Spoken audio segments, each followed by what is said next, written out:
Good day, Texas historians. You are going to use this screencaster lesson to complete the Cornell notes in your ISN. You should be on page 32 of your ISN. You should have your questions already ready, and you should use this lesson to answer your questions.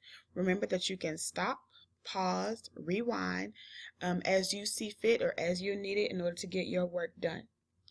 Before we get started, there are some key definitions that we need to know. So we're going to start there.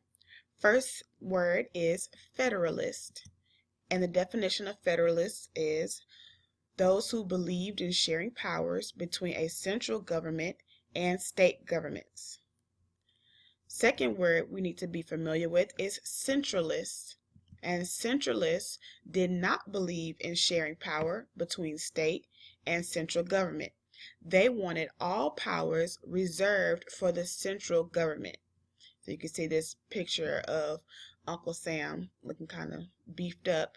That is all the powers reserved for the central government. Third word that we need to be familiar with is convention. And a convention is a meeting held by leaders to discuss issues. So, we recently finished the flow map assignment for the Road to the Revolution, those events that led up to the Texas Revolution. But before we get there, there's an important document that you need to keep in mind as you are working through your Cornell notes, and that is the Constitution of 1824. Remember, once Mexico gained their independence in 1821, they developed a Constitution of 1824. There are a couple of important parts you need to remember about the Constitution of 1824. Texans liked the Constitution of 1824 because it gave them states' rights. However, Texans did not like the Constitution of 1824, or at least the part that merged Coahuila and Texas into one state. So they had some issues with it, although overall they did like what the Constitution of 1824 gave them as far as rights were concerned.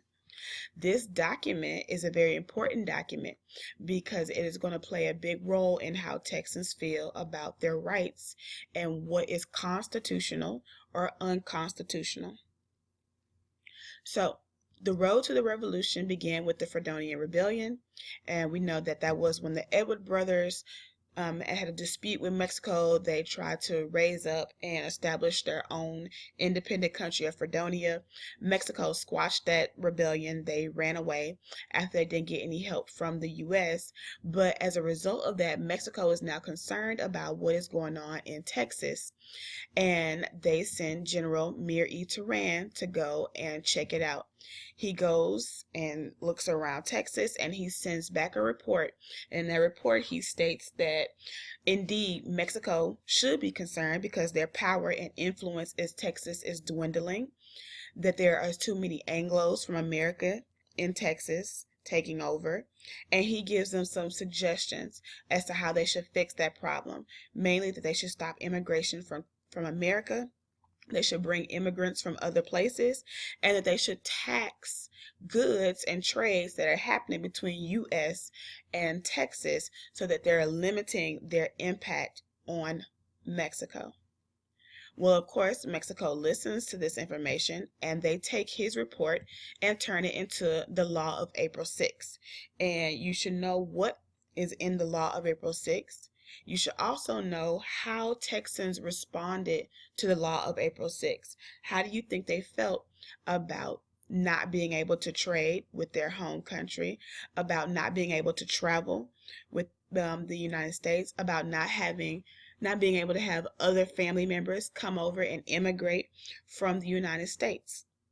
This caused a lot of problem and a lot of tension because Texans felt like the Law of April 6th violated their constitutional rights that were given to them in 1824, especially the problem that they had with taxes and outlawing slavery, because this was how Texans made their money.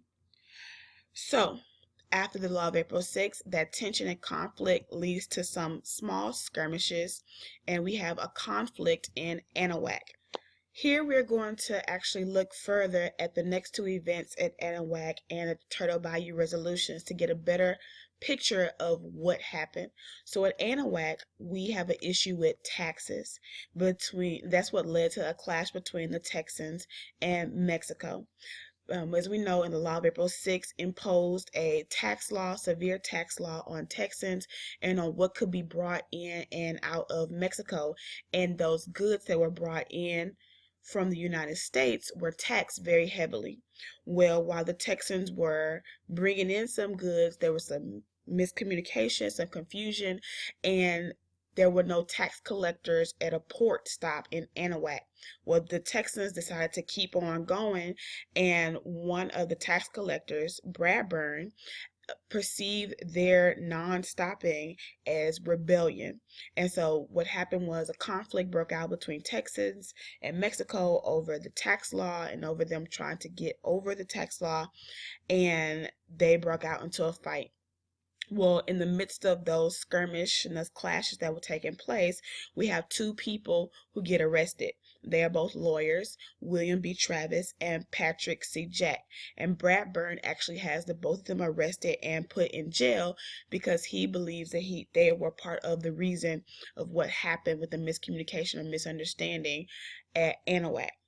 So during this fight, and with these two people put in jail, the Texans come together and they're trying to come up with a plan.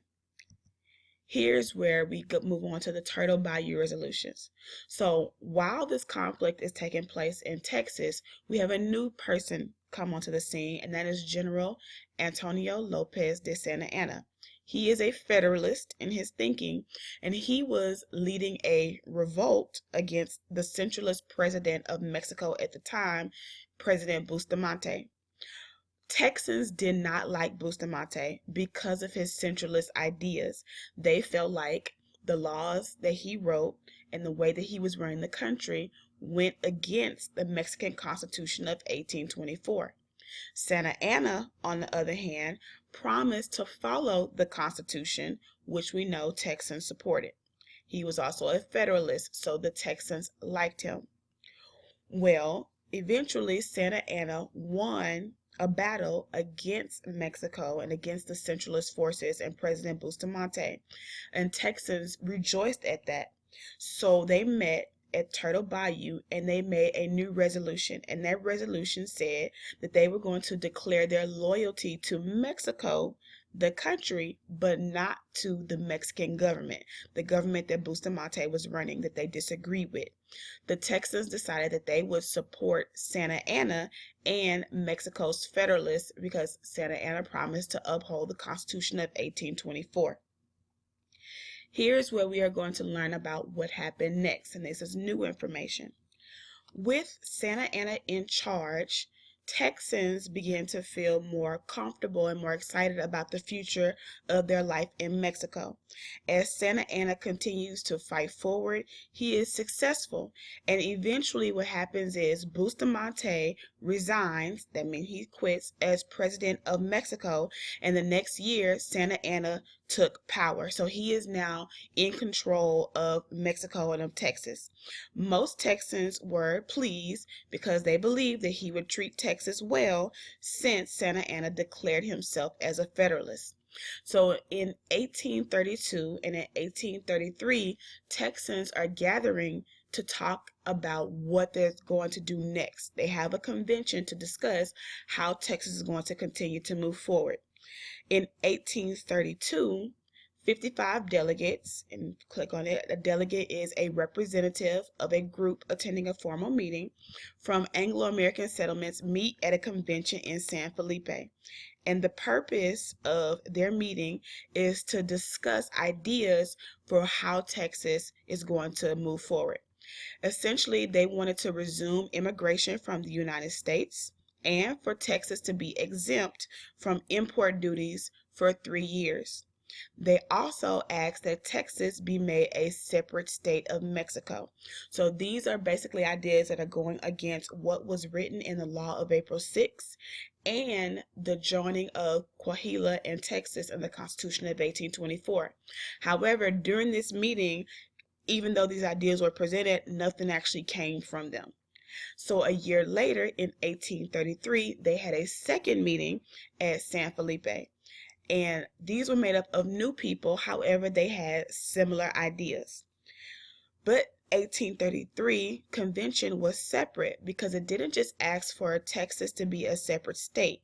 It actually went ahead and drew up or created a constitution for the proposed state. So they actually went through the process of assuming that they would become their own state and how they wanted to run that state. Sam Houston served as the chairman, that means like the leader of the committee that wrote the final draft of this constitution for the new state of Texas. They were going to send this constitution to Mexico City, where Santa Anna was. And there were supposed to be 3 people who were going to go: Stephen F. Austin, James B. Miller, and Erasmo Seguin. They were going to go and present this resolution to Santa Anna. However, eventually, the only person who went was Stephen F. Austin, and he ended up traveling to Mexico City by himself to go and present their idea for the Constitution of Texas as its own independent state. That is the conclusion of the lesson for today. Please make sure that you have answered all of the questions in your ISN, in your Cornell notes. If you have any questions, please send me a message on Edmodo, Remind 101. Or if you're in class, simply look up and raise your hand.